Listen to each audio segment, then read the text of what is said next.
Assalamualaikum warahmatullahi wabarakatuh.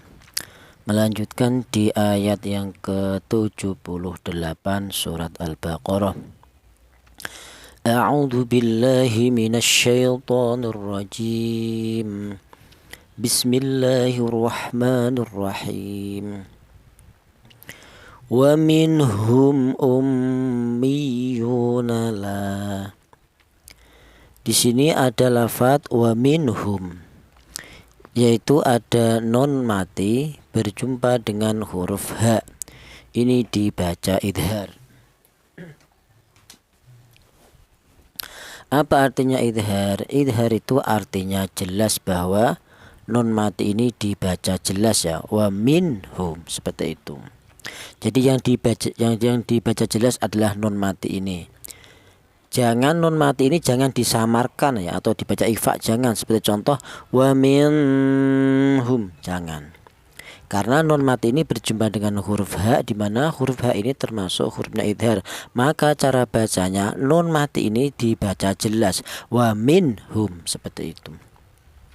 Adapun kaidahnya idhar itu kapan ada tanwin atau nun mati bila berjumpa dengan huruf 6, huruf halak 6, yaitu hamzah, ha, ha, kha, ain, ghin, maka dibaca idhar. Nadamnya wadhir lada hamjin wahain ha'i wal aini thummal ghaini thummal khaim. Kemudian wa minhum di sini ada mim mati berjumpa dengan hamzah.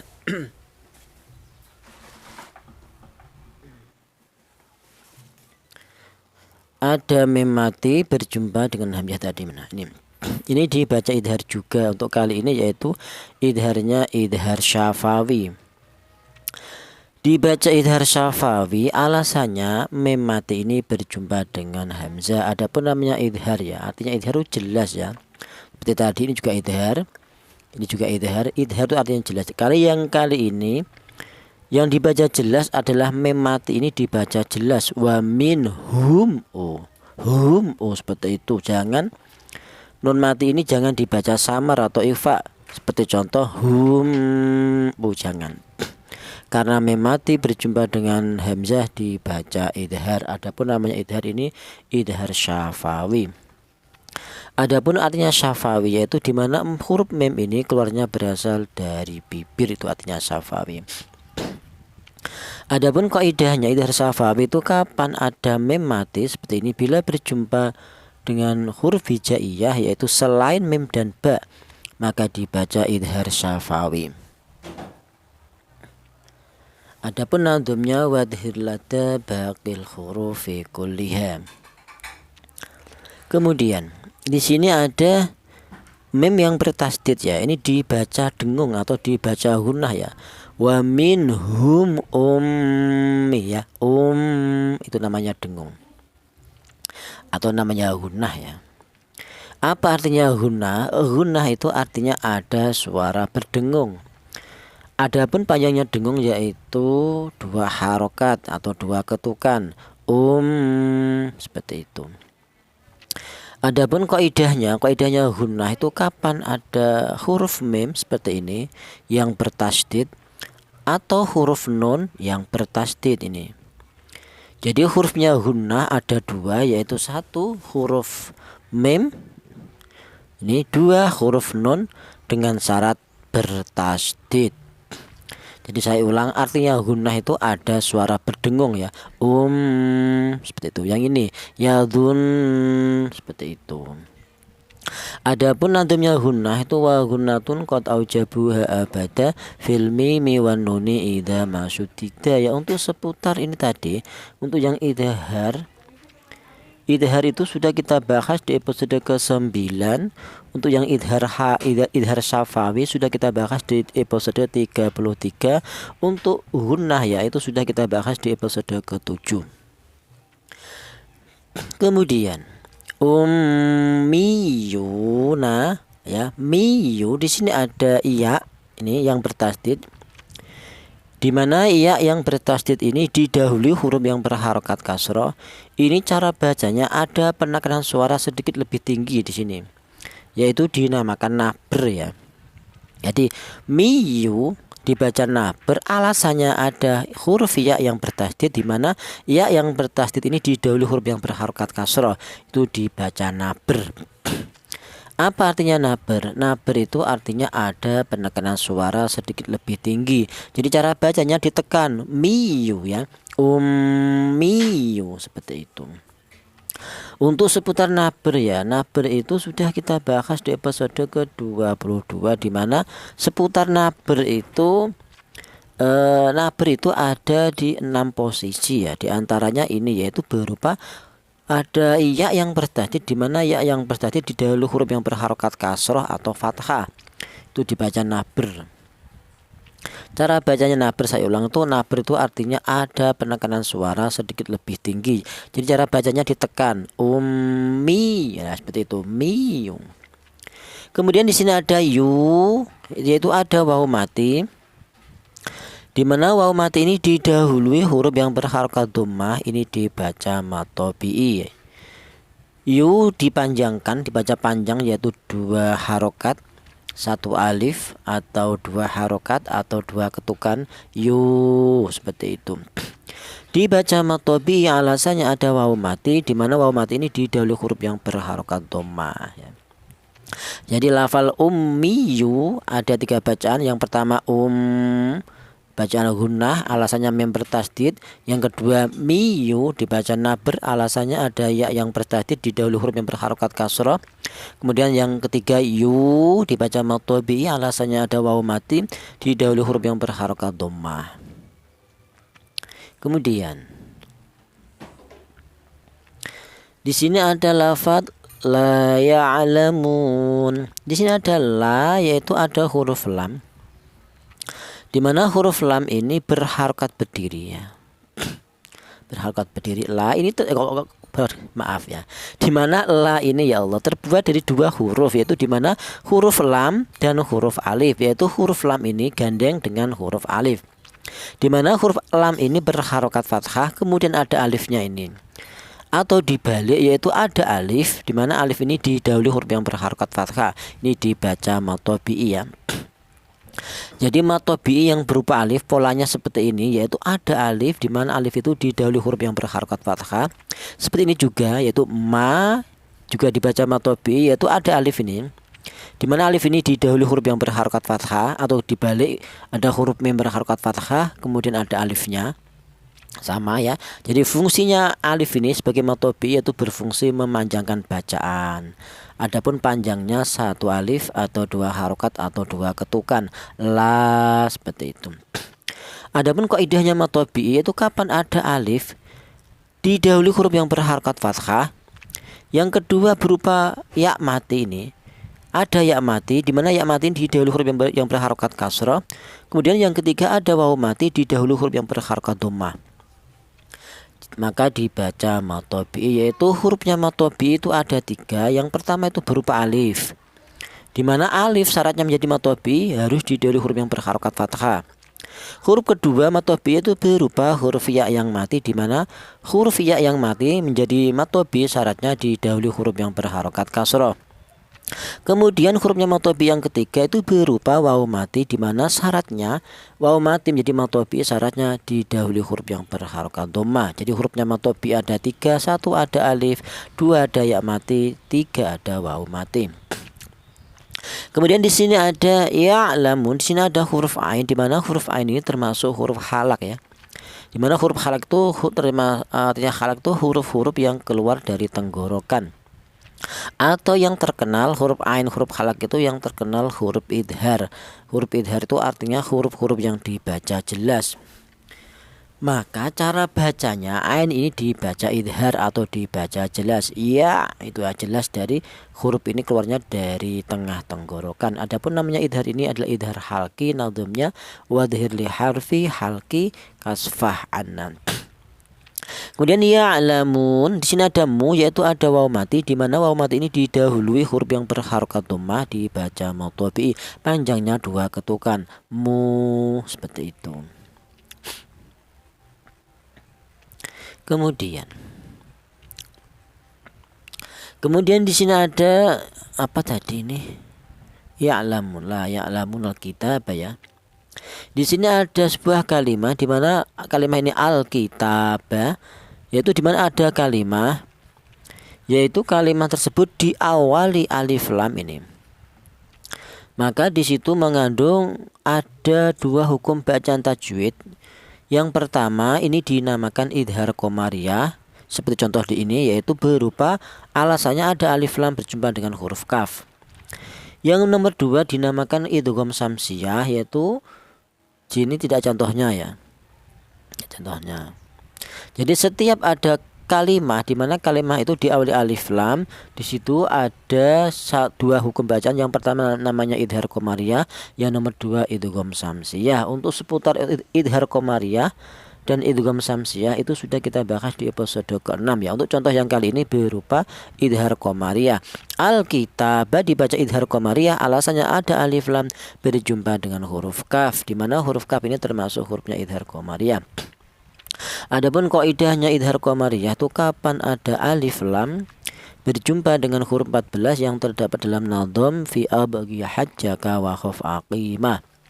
Kemudian di sini ada al-kita, yaitu ada huruf ta, di mana huruf ta ini berharokat berdiri.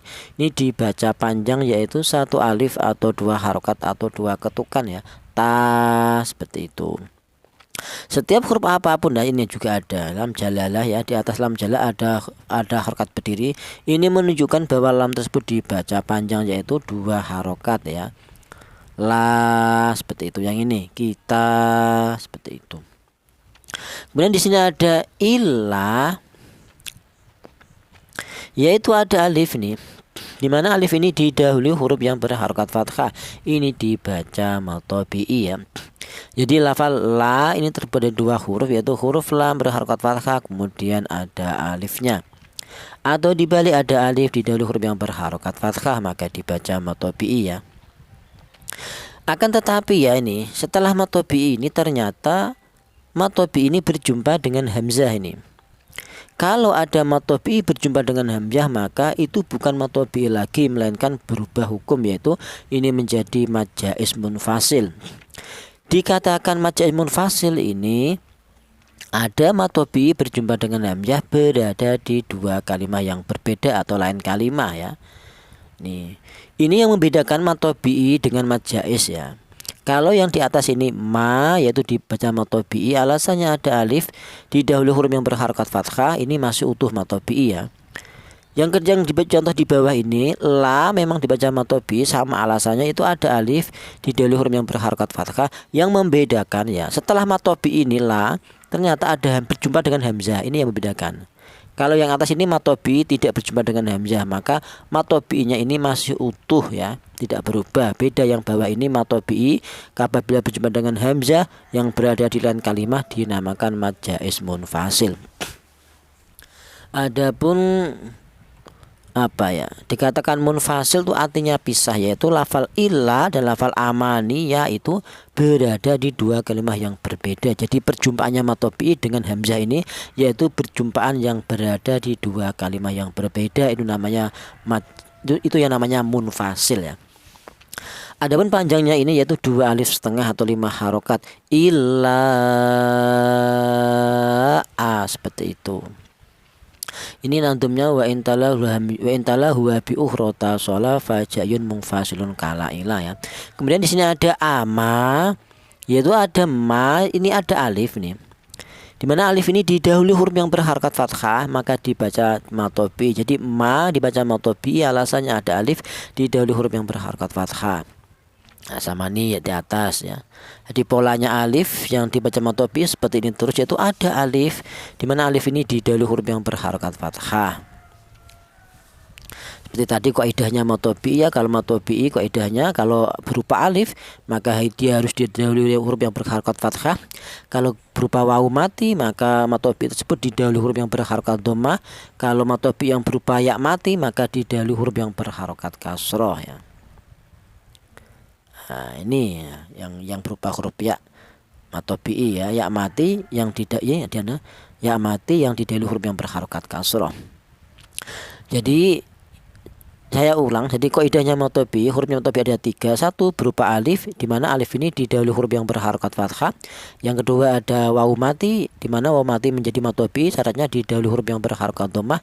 Yang ketiga ada ya mati, didahului huruf yang berharokat kasrah. Kemudian di sini ada niya, amaniya, yaitu ada huruf ya yang bertasdid didahului huruf yang berharokat kasrah.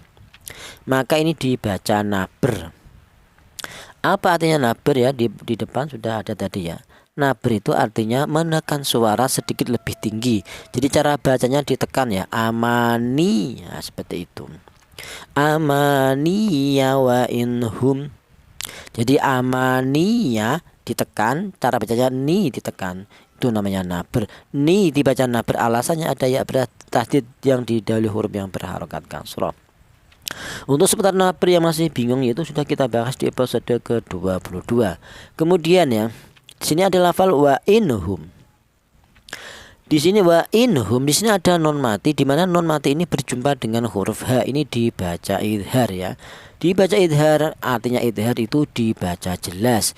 Yang mana yang dibaca jelas ini membahas tentang hukum non mati ini.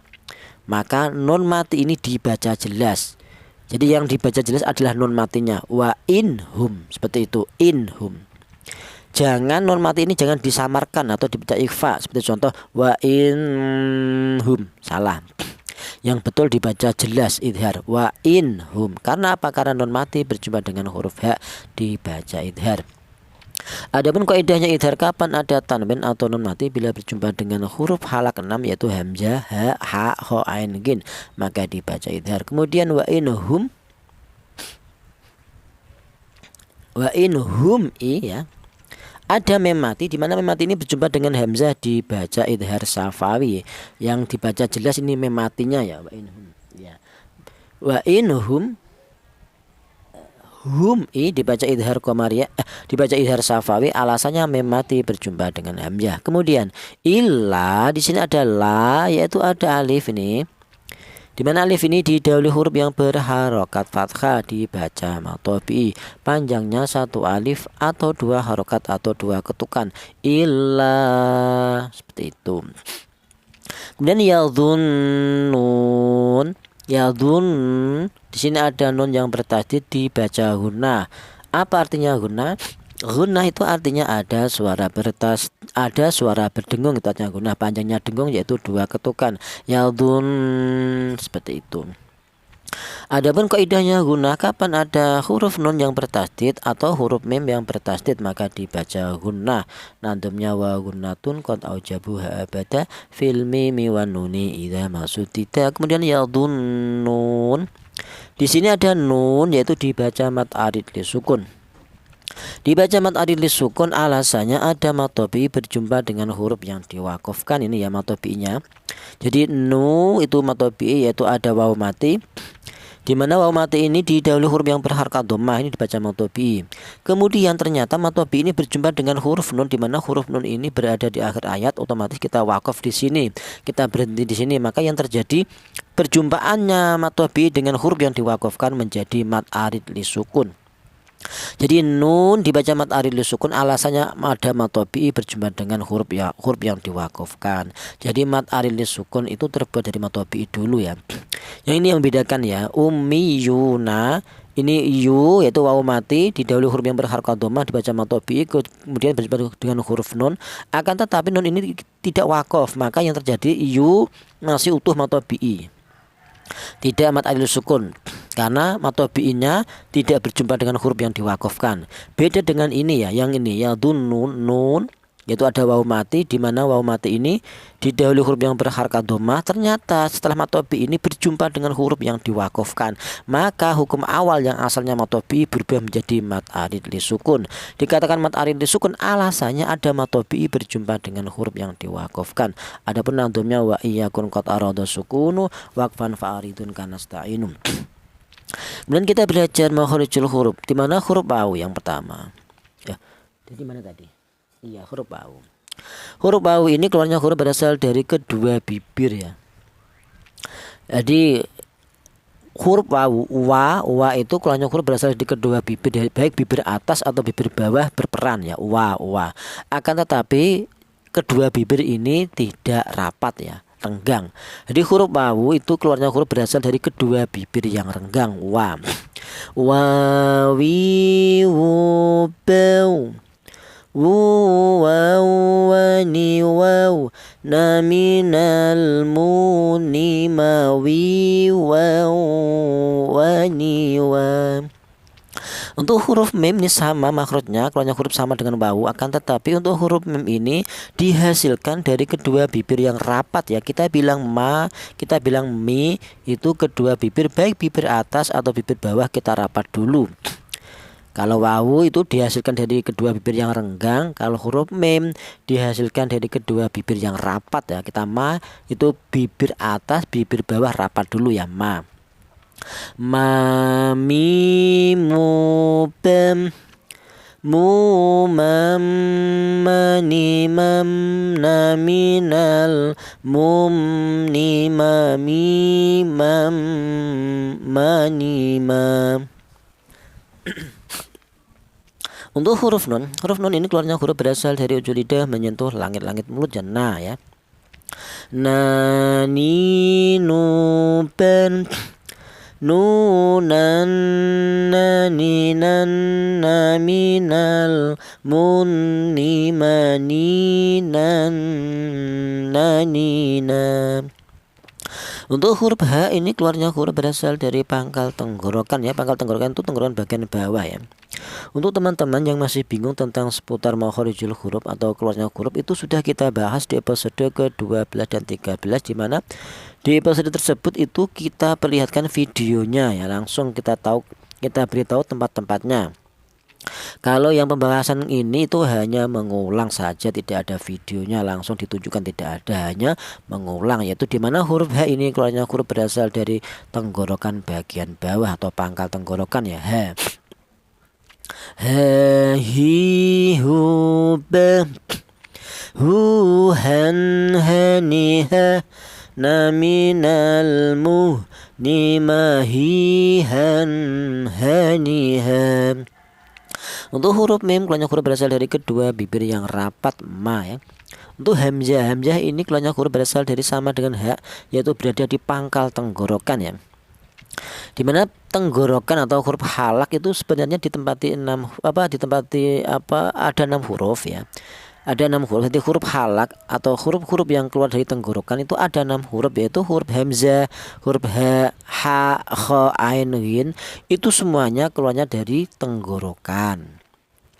Akan tetapi dibedakan ya, untuk yang ada 3 tempat ya, dari 6 huruf tersebut itu dibagi 3 tempat, yaitu yang pertama berada di tenggorokan bagian atas itu ditempati 2 huruf, yaitu huruf kha dan huruf ghin. Kemudian turun sedikit berada di tengah tenggorokan itu ditempati 2 huruf juga, yaitu huruf ha dan huruf ain ini. Kemudian turun lagi ke bawah lagi di pangkal tenggorokan ditempati 2 huruf juga, yaitu huruf ini, huruf hamzah dan huruf ha.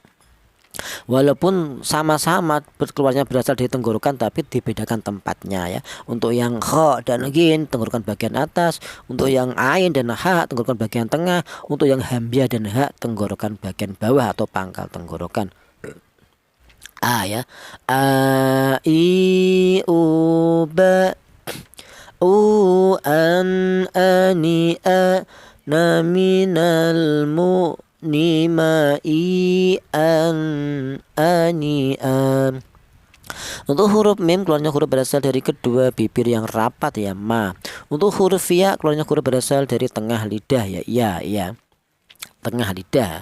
Ya yu bai, yu yai yani yai, na minal muini ma yi yai yani ya. Untuk huruf wawu keluarnya huruf berasal dari kedua bibir yang renggang. Untuk huruf nun keluarnya huruf berasal dari ujung lidah menyentuh langit-langit mulut. Untuk huruf lam sama dengan huruf nun, yaitu ujung lidah menyentuh langit-langit mulut. Langit-langit mulut itu berada di atas lidah ya.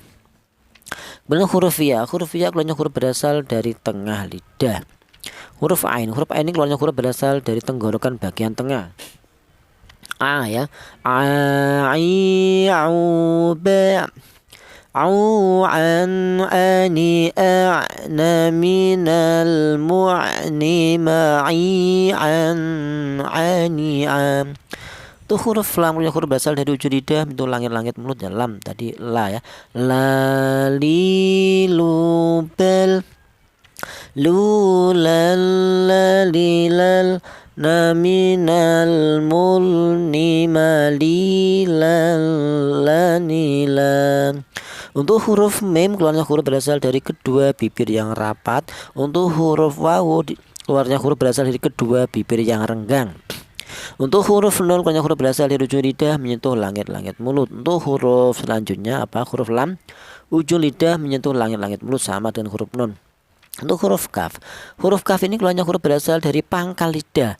Pangkal lidah itu lidah bagian belakang, di mana pangkal lidah itu ditempati dua huruf, yaitu huruf qaf dan huruf kaf. Ini K ya. Kaki, kubek, kukan, kanikak, naminal mukni makikan kanika. Untuk huruf ta ya, keluarnya huruf berasal dari ujung lidah menyentuh pangkal gigi seri atas ya, ta ya.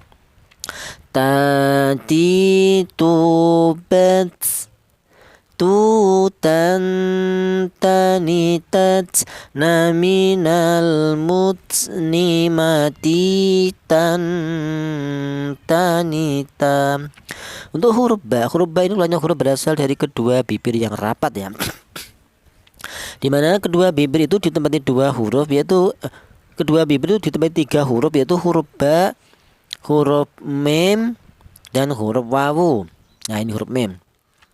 Akan tetapi ini dibedakan ya, untuk yang huruf ba dan huruf mim ini dihasilkan dari kedua bibir yang rapat. Kita bilang ma, kita bilang ba, itu kedua bibir kita baik bibir atas atau bibir bawah itu rapat dulu. Beda dengan yang wawu ya. Kalau wawu memang dihasilkan dari kedua bibir, akan tetapi untuk huruf wawu ini dihasilkan dari kedua bibir yang renggang. Jadi kedua bibir kita tidak rapat untuk yang huruf wawu. Untuk huruf mim dan ba dihasilkan bibir kita rapat dulu ya. Ba, babi, bu, babe, bu, bam, bani, bab, naminal mubni mabi, bam, bani, bam. Untuk huruf hamzah keluarnya huruf berasal dari pangkal tenggorokan. Huruf lam ujung lidah menyentuh langit-langit mulut. Hamzah bertempat di pangkal tenggorokan. Huruf mim keluarnya huruf berasal dari kedua bibir yang rapat. Huruf nun keluarnya huruf berasal dari ujung lidah menyentuh langit-langit mulut. Huruf ya ini keluarnya huruf berasal dari tengah lidah. Huruf wawu keluarnya huruf berasal dari kedua bibir yang renggang. Huruf hamzah keluarnya huruf berasal dari pangkal tenggorokan. Huruf nun keluarnya huruf berasal dari ujung lidah menyentuh langit-langit mulut. Huruf ha keluarnya huruf berasal dari pangkal tenggorokan. Untuk huruf mim keluarnya huruf berasal dari kedua bibir yang rapat. Untuk huruf hamzah keluarnya huruf berasal dari pangkal tenggorokan. Huruf lam ujung lidah menyentuh langit-langit mulut. Huruf ya keluarnya huruf berasal dari tengah lidah. Huruf dho ini keluarnya huruf berasal dari ujung lidah menyentuh ujung gigi seri atas ya, dho ya.